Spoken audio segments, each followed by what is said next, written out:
Very good morning everyone, how are you all. I hope कि आप सबकी तैयारी बहुत अच्छी चल रही होगी आप लोगों के रिस्पेक्टिव कॉम्पिटिटिव एग्जाम्स की।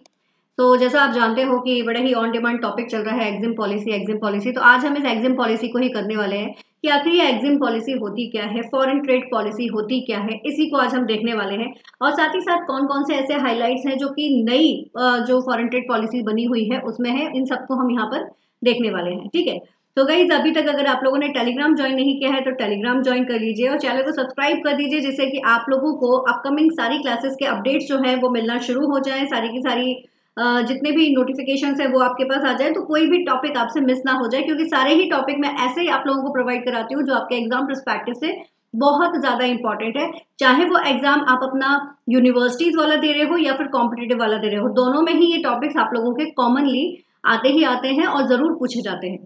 तो चलिए शुरू करते हैं आज का वीडियो एग्जिम पॉलिसी कि आखिर ये होता क्या है। तो मैं आप लोगों को बिल्कुल ना जो की पॉइंट्स है ना वो यहाँ पर बता रही हूँ, बिकॉज हमको की पॉइंट्स ही याद करने हैं। उसी के बेसिस पर हमारा सारा जो काम है वो चलता है एग्जिम पॉलिसीज का, लाइक जो भी हमको अपना टास्क कंप्लीट करना है उसके रिगार्डिंग। तो first of all, EXIM policy होती क्या है, इसका नाम एग्जिम क्यों पड़ा है, इसको हमको देखना है। तो वेरी सिंपल, ई एक्स और आई एम, इन दोनों से ही बना हुआ है। अब ये ई एक्स और आई एम क्या होते हैं? ई एक्स दैट इज एक्सपोर्ट और I am that is import. ठीक है, तो एग्जिम पॉलिसी का नाम जो बना हुआ है वो इसी के बेस पर बना है, एक्सपोर्ट और इम्पोर्ट पॉलिसी। ठीक है, अगर इसको डिटेल में कहा जाए तो एक्सपोर्ट इम्पोर्ट पॉलिसी के नाम से इसको जाना जाता है। But the thing is that कि अभी करंट में हम इसको एग्जिम पॉलिसी के साथ साथ फॉरेन ट्रेड पॉलिसी के नाम से भी जानते हैं, यानी कि इसका जो दूसरा नाम है that is foreign trade policy. तो अगर एग्जाम में आपसे पूछ लिया जाए, क्योंकि सिलेबस में तो लिखा हुआ है एग्जिम पॉलिसी, लेकिन एग्जाम में अगर क्वेश्चन पूछ लिया जाए कि एफटीपी के बारे में बताइए, ठीक है ना, फॉरेन ट्रेड पॉलिसी के बारे में बताइए, तो वहां पर आप इसको क्या करेंगे, ये एफटीपी है, ओके, बाय मिस्टेक एफडीपी आ गया है वो। तो आप उसको क्या करेंगे, समझ जाएंगे कि एग्जिम पॉलिसी के बारे में ही पूछा जा रहा है। ये एग्जिम पॉलिसी क्यों बनाई गई है और कितने साल के लिए बनाई गई है? तो एग्जिम पॉलिसी यानी कि इंपोर्ट, आपकी export import policy of the government is announced every 5 years। ठीक है, हमेशा ध्यान रखिए ये हर 5 साल में आपकी क्रिएट होती है। मॉडिफिकेशन इसमें हर साल होते हैं, लेकिन हर 5 साल में एक नई एग्जिम पॉलिसी आपकी जनरेट की जाती है। और the essential to set the guidelines, इसका जो मेन उद्देश्य है वो क्या है? गाइडलाइंस तैयार करना, जिससे इंपोर्ट और एक्सपोर्ट जो गुड्स और सर्विसेज का हो रहा है उसके लिए जरूरी जो गाइडलाइंस है उन गाइडलाइंस को तैयार करना इसका मुख्य उद्देश्य है। ठीक है, इतनी चीजें क्लियर हो गई। पहली चीज तो ये इंपोर्ट एक्सपोर्ट पॉलिसी है, दूसरा फॉरेन ट्रेड पॉलिसी के नाम से जानते हैं, दूसरा नेक्स्ट इसको लाइक 5 years के लिए इसको बनाया जाता है। And the fourth point is ये जो है ये इसमें गाइडलाइंस होती हैं कि इंपोर्ट एक्सपोर्ट जो है गुड्स और सर्विसेज का वो किस बेस पर करना है, उसकी गाइडलाइंस यहाँ पर मौजूद होती है। 4 पॉइंट क्लियर। नाउ कौन बनाता है इसको? ठीक है, तो दीज आर एस्टैब्लिश्ड बाय, अगर ये वर्ड कहीं लिखा हो ना डीजीएफटी तो कंफ्यूज मत होना, डीजीएफटी का मतलब है directorate general of foreign trade. तो ये कौन करता है, कौन एस्टैब्लिश करता है? इसको एस्टैब्लिश करने वाले हैं directorate general of foreign trade. ठीक है, the governing body for the promoting and facilitating the export import under the ministry of commerce and industry. ये किसके अंडर में करेंगे? कॉमर्स और मिनिस्ट्री, कॉमर्स एंड इंडस्ट्रीज की मिनिस्ट्री के अंडर में ये यहाँ पर करते हैं। ठीक है, directorate general of foreign trade ये स्टैब्लिश करते हैं क्या? EXIM policy. नाउ जो अगर देखा जाए तो अपडेट होती है ये एवरी ईयर, कब? 31 मार्च को। ठीक है, and the changes comes into the effect from April 1st, क्योंकि हमारा जो नया फाइनेंशियल ईयर होता है वो 1 अप्रैल से आता है, इसलिए 1 अप्रैल से ही इसमें जो भी चेंजेस होते हैं, जो भी इसके करेक्शन होते हैं वो यहाँ पर इफेक्ट में आ जाते हैं। It is prepare and announce by the central government, वो हम देख ही चुके हैं, ये इसी का ही पार्ट है। And regulated by the foreign trade, yes this is the important one, ये आप लोगों को याद रखना है। वैसे तो सारे पॉइंट्स इजी हैं, याद रहेंगे ही रहेंगे। Regulated by the foreign trade development and regulatory act.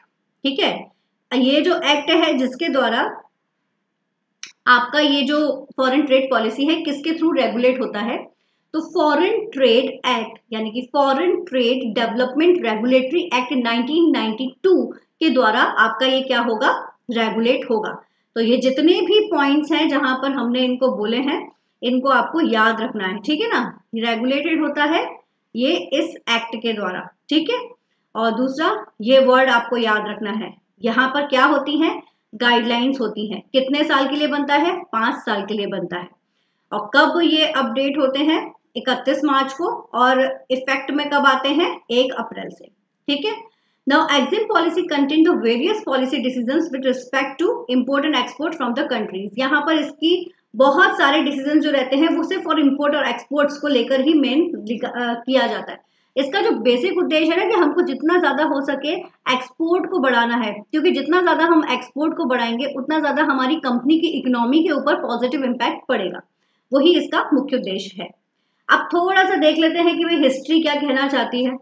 तो अभी हमने देखा director general of foreign trade is the main governing body related to the EXIM policy, ये तो हम देख ही चुके हैं अभी। दूसरा, अभी जिस एक्ट की हम बात कर रहे हैं ना, foreign trade act, foreign trade ये वाला, ये foreign trade development regulatory act 1992, ये एक्ट रिप्लेस हुआ है। पहले इस एक्ट को जाना जाता था इंपोर्ट एक्सपोर्ट कंट्रोल एक्ट 1947, ठीक है, ध्यान रखिएगा। ये जो इंपोर्ट एक्सपोर्ट एक्ट है 1947, ये आपका रिप्लेस हो गया है अब कौन से, फॉरेन ट्रेड एक्ट 1992 से, ठीक है। So in the year 1962, Government of India appointed the Special EXIM Policy Committee. 1962 में गवर्नमेंट ऑफ इंडिया ने एक स्पेशल एग्जिम कमेटी बनाई थी, उसको रिव्यू किया था गवर्नमेंट को कि किस तरह की आपको पॉलिसीज बनानी है और कैसे उसको वर्क करना है।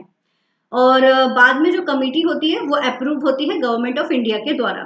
जो सबसे पहले कमेटी आपकी जैसे सबसे पहले की अगर हम बात की जाए तो VP सिंह जो कॉमर्स मिनिस्टर थे, उन्होंने सब EXIM पॉलिसी को अनाउंस किया था 1995 में, ठीक है, 1995 में अनाउंस किया था। और एक चीज, पहले जो EXIM पॉलिसी बनती थी वो आपकी 3 साल के लिए होती थी, बट अगर करंट की बात की जाए तो कितने हैं, 5 ईयर्स। लेकिन पहले जो ये बनती थी वो 3 साल के लिए, 3 ईयर्स के लिए बनती थी।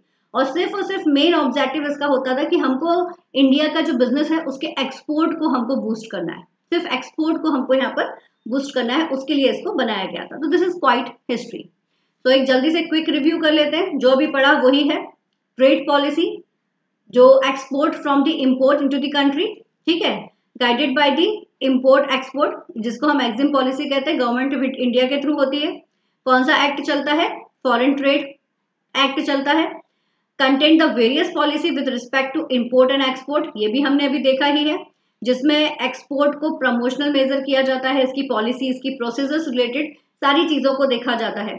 और ये प्रिपेयर और अनाउंस किसके थ्रू किया जाता है, सेंट्रल गवर्नमेंट के थ्रू किया जाता है, ministry of commerce and industry के थ्रू किया जाता है ना। और साथ ही साथ हर 5 साल के लिए इसको बनाया जाता है, ठीक है, ये हर 5 साल के लिए इसको बनाया जाता है। ये this is your quick review.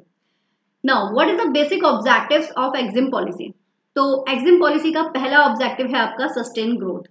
ये किस लिए बनाया गया है, ये ग्रोथ को बरकरार रखने के लिए किया गया है। Sustain growth in export to attain the share of global trade, जिससे हम अपने ग्लोबल मार्केट में अपनी छाप जो है वो बना सके। देन यहाँ पर प्रोवाइड करता है ये essential raw material, intermediates, components और आपका कंज्यूमेबल एंड कैपिटल गुड्स, ये सारी चीज़ों को ये क्या कर, और साथ ही साथ जो सर्विसेज प्रोवाइड करता है, तो इन सारी चीज़ों को ये क्या, इनके ऊपर इसका एक्सेस जो होता है वो चलता है। ये इन्हेंस करता है टेक्नोलॉजिकल स्ट्रेंथ को, जिससे कि हमारा जो इकोनॉमी है वो और ज़्यादा इम्प्रूव हो सके। जनरेट करता है न्यू एम्प्लॉयमेंट को, प्रोवाइड करता है कंज्यूमर्स की गुड क्वालिटी के गुड्स को और सर्विसेज को, जिससे कि इंटरनेशनली कॉम्पिटिटिव प्राइस पर आपको गुड क्वालिटी और गुड सर्विसेज प्रोवाइड हो सके, गुड क्वालिटी के गुड्स और सर्विसेज प्रोवाइड हो सके। साथ ही साथ ये क्या करता है, मार्केट प्लेस प्रोवाइड करता है डोमेस्टिक प्रोसीजर के लिए, डोमेस्टिक प्रोड्यूस के लिए बेसिकली। और जितनी भी हमारी इकोनॉमी है, लो लेवल इकोनॉमी है, उसको हाई लेवल इकोनॉमी में कन्वर्ट कराने के लिए ये हेल्प करता है। तो this is basically the EXIM policy, जिसलिए हम इसको कर रहे हैं। अब आ जाओ कौन कौन सी EXIM पॉलिसी कब कब आई है। तो EXIM पॉलिसी आपकी आई है 1992 से 1997, हमने कहा 5 साल के लिए, तो वो ध्यान रखिए। फिर 97 से 2002, 2000 से 2007, 2004 टू 2009, 2009 टू 2010 ये कुछ इंटरिम पॉलिसी थी, वो आपकी यहाँ पर आई हुई थी। और 2010 टू 2015, 2015 टू 2020 अब आती है एक इम्पॉर्टेंट बात जो आपको याद रखनी है अपने एग्जाम पर्सपेक्टिव से। अभी जो पॉलिसी बननी चाहिए थी वो 2020 से 2025 की बननी चाहिए थी, लेकिन ये नहीं बनी। क्यों नहीं बनी? कि ड्यू टू कोविड की वजह से ये डिसाइड किया गया कि जो हमारी जो एग्जाम पॉलिसी है उसको 1 साल एक्सटेंड कर दिया जाएगा। ठीक है, उसको 1 साल एक्सटेंड कर दिया जाता तो उसको एंड होना था March 31 में, लेकिन उसको 6 मंथ के लिए अगेन बढ़ा दिया गया। और अभी जो हमारी पॉलिसी है ये हमारी September 30 तक चलनी है। ठीक है, जो ये हमारी पॉलिसी चलेगी, कौन सी वाली? 15-20 वाली। ठीक है, 15-20 वाली जो पॉलिसी चलेगी वो हमारी कब तक चलेगी? September 30 तक वो चलनी है। इसके बाद आपकी जो न्यू ट्रेड पॉलिसी है 2021 और 26 वाली, ये आपकी अप्लाई हो जाएगी। ठीक है, तो ये पॉलिसी ऑलरेडी बन चुकी है, इसके एक्सपेक्टेशंस ऑलरेडी हमारे सामने आ चुके हैं, तो उसी को आज हम थोड़ा सा देखने वाले हैं। ये बात क्लियर हो गई। 2020 से 2025 आपसे पूछा जा सकता है कि न्यू जो एग्जाम पॉलिसी है उसका ईयर क्या है।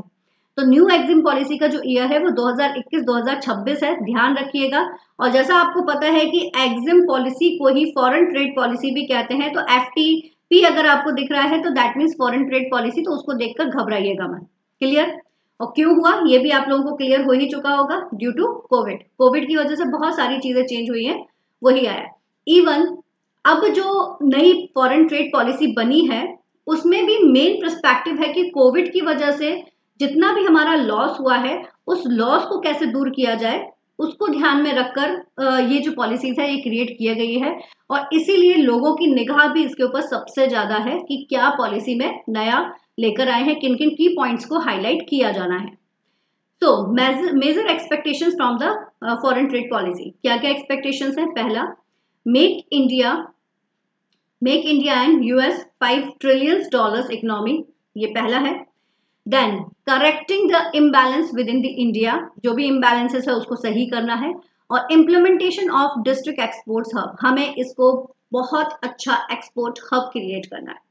एक्सपोर्ट हब क्यों करना है? क्योंकि जो हमारे देश की जो प्रोडक्ट है वो सब जगह पहुंचे और सब जगह उसका नाम हो, इसी से तो हमारे इकोनॉमी पर इम्पैक्ट पड़ेगा पॉजिटिव, तो इसलिए इसको किया जा रहा है। तो they are the major expectations.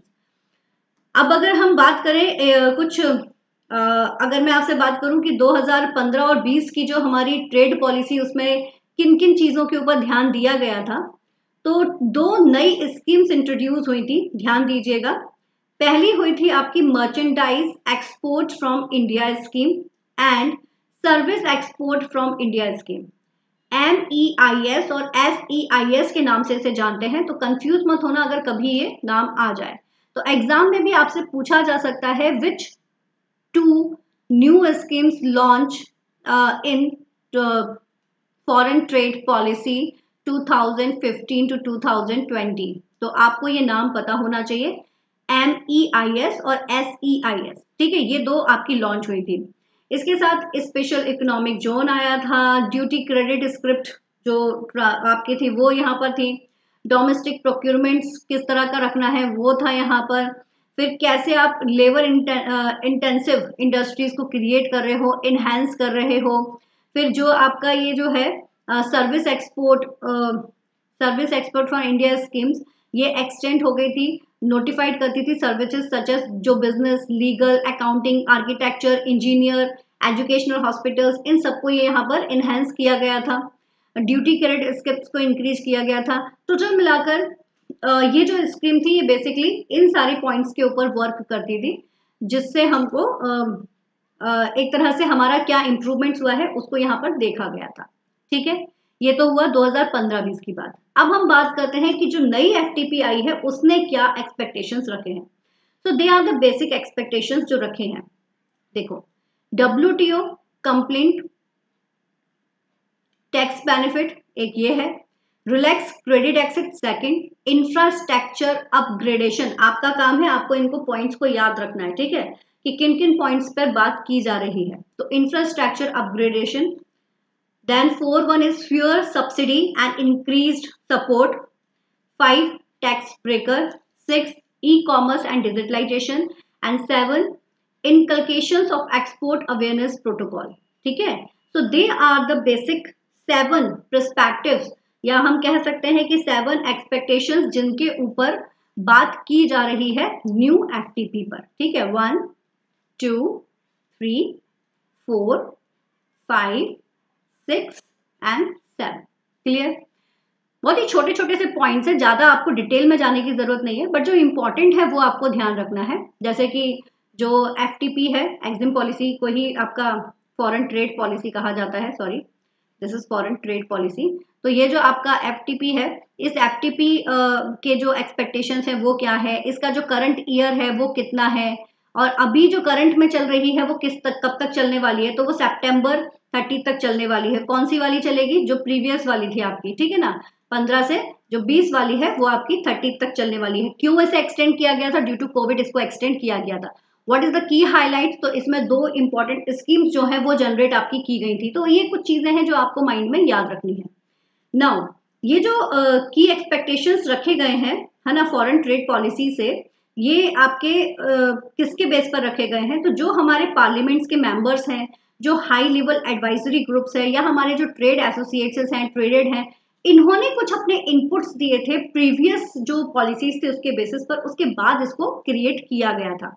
और the important point is this one, आपको इतना पूरा याद नहीं करना, बस इतना याद रखो, जिन 2 पॉलिसीज की बात की गई थी 2000, जो इससे प्रीवियस वाली पॉलिसी एग्जिम पॉलिसी थी 2015 वाली, तो merchandise export from India schemes and service export from India scheme, ये रिप्लेस हो गई है, ये रिप्लेस हो गई है RODTP के थ्रू, DTEP के स्कीम के थ्रू, यानी कि रीसबमिशन ऑफ ड्यूटीज और taxes on export product, resubmission of duties और टैक्सेस ऑन एक्सपोर्ट प्रोडक्ट, इस नाम से इसको रिप्लेस कर दिया गया है। ये बात आपको ध्यान में रखनी है, ठीक है। मतलब जो 2015 और 20 वाली जो हमारी पॉलिसी थी, ठीक है, उसमें ये जो 2 बनी थी आपकी MEIS and SEIS, now they replace, ये क्या हो चुकी है, रिप्लेस हो चुकी है नई पॉलिसीज में RODTEP के। क्लियर, ये पॉइंट आपको याद रखना है, ओके। चलिए अब ये क्या कहते हैं, तो बहुत ही सिंपल सा है। जैसे हमने कहा WTO complaint tax benefit provide होता है, यानी कि जो भी हमारे इंसेंटिव्स मिल रहे हैं हमें, ठीक है, तो WTO टैक्स बेनिफिट के लिए यहाँ पर हम थोड़ा सा आगे की तरफ बढ़ते हैं, और एक तरह से जो भी हमारी ड्यूटीज हैं, जो भी हमारा टैक्स है एक्सपोर्ट पर जो लग रहा है, उसको किस तरह मतलब कैसा वो है और क्या हमको उसके अंदर करना है, और इम्प्रूवमेंट्स के लिए क्या हो सकता है, तो उस चीज को ध्यान में रखकर यहाँ पर आपको ये बताया गया है। और यहीं पर गवर्नमेंट ने अनवील्ड किया है RODTEP, जिसकी अभी हमने बात की थी, ठीक है। तो जो भी हमारी जो स्कीम है resubmission of duties on tax and export schemes, तो ये हमारी 2021 में आई है, यही यहाँ पर बताया गया है। नाउ रिलैक्स्ड क्रेडिट एक्सेस, तो accessibility of credit has remained the long standing demand for exporters, as you know that ये सबसे ज्यादा इम्पोर्टेंट रहा ही है।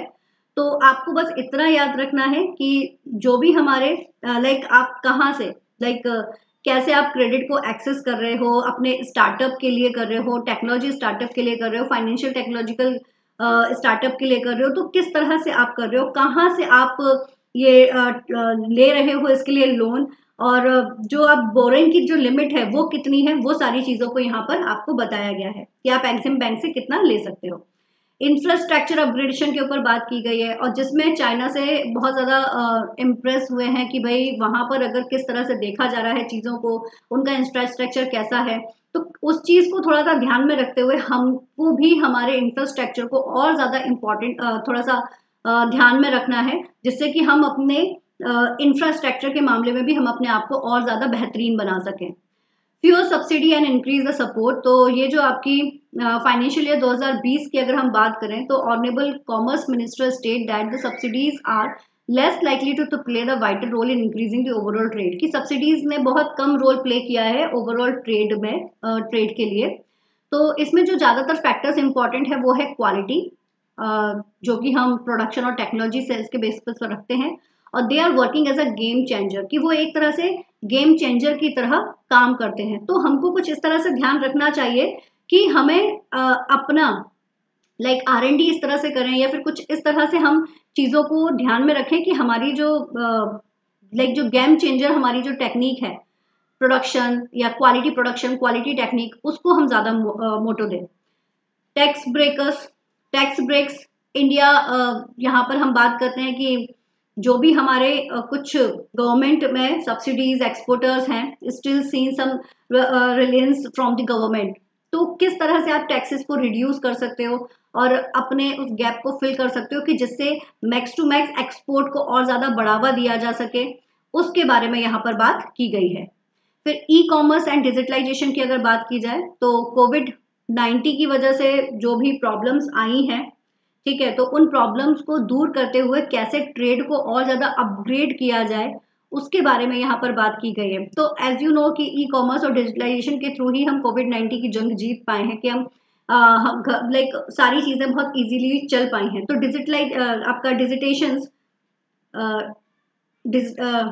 digitations can be a game changer as it can speed up the stubborn import-export processes by mitigating mutual intervention. तो यही manual intervention, sorry, mitigating manual intervention, sorry.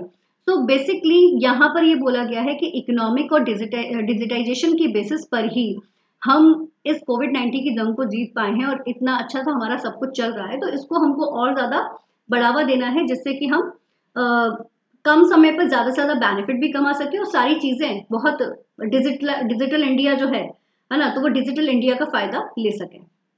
Then inculcation of export awareness protocol. Sometimes the lack of awareness regarding the Trade Opportunities Act, yes, that is the important one. अगर पता ही नहीं है कि कैसे हम trade opportunities को ले सकते हैं, क्या क्या हमारे पास बेनिफिट्स हैं, तो उसकी अवेयरनेस ना होने की वजह से भी जो इंडियन एक्सपोर्टर्स हैं वो एक्सपोर्ट नहीं कर पाते हैं। तो यहाँ पर एक साउंड ट्रेड पॉलिसी बनाने की जरूरत है, साथ ही साथ अवेयरनेस प्रैक्टिस के लिए भी जरूरत है कि हम ट्रेडर्स को बताएं कि भाई ग्लोबल मार्केट में तुम्हारी कैसे पहुंच सकती है, कैसे आप एक्सपोर्ट कर सकते हो, कैसे आप अपने प्रोडक्ट को और ज़्यादा सभी जगह तक पहुंचा सकते हो। इस चीज़ की बहुत ज़्यादा रिक्वायरमेंट है, तो उसके लिए भी सबको अवेयर कराना ज़रूरी है। तो this is the awareness protocol, क्योंकि पता होगा तभी तो लोग उसमें इन्वॉल्व होंगे, तो उसी के बारे में यहाँ पर बताया गया है। तो टोटल मिलाकर अगर देखा जाए तो दिस इज़ ऑल अबाउट, ये थे हमारे कुछ पॉइंट्स जिनको हमने देखा। ये सातों पॉइंट्स हमारे थे जो अभी 2026 के एक्सपेक्टेशंस रखे गए हैं, और they all are very simple, तो आपको बस नाम इसके याद रखने हैं, ठीक है। तो कंक्लूजन क्या कहता है कि it's expected that the new foreign trade policy 2021-26 will fit well to the government commitment, and जो हमारा टारगेट है 5 ट्रिलियन इकोनॉमी का, उसको हम अचीव कर सकें। However, it would be interesting to see how it will work in a real world scenario given ongoing pandemic. तो वो एक चैलेंजिंग टास्क भी है, बट आई नो कि हम जरूर इसको पूरा कर पाएंगे। तो this is all about today. ये थे हमारा फॉरेन ट्रेड पॉलिसी, या फिर आप जिसे कह सकते हो एग्जिम पॉलिसी। आई होप कि आप लोगों के सारे जो क्वेश्चंस हैं वो इसमें क्लियर हो चुके हों। तो thank you so much guys. Join the Telegram, and if you like the video तो लाइक करना बिल्कुल मत भूलिएगा, शेयर कीजिए अपने फ्रेंड्स के साथ में, और जितना हो सकता है उतना जुड़े रहिए हमारे साथ, जिससे कि आपको नए जितने भी वीडियोस हैं उनकी इन्फॉर्मेशन मिल सके। सब्सक्राइब करना बिल्कुल मत भूलिएगा और बेल आइकन प्रेस कर दीजिएगा, जिससे आपको अपकमिंग क्लासेस की इन्फॉर्मेशन मिल सके। Thank you so much guys, all the best, keep study hard with smart, all the best.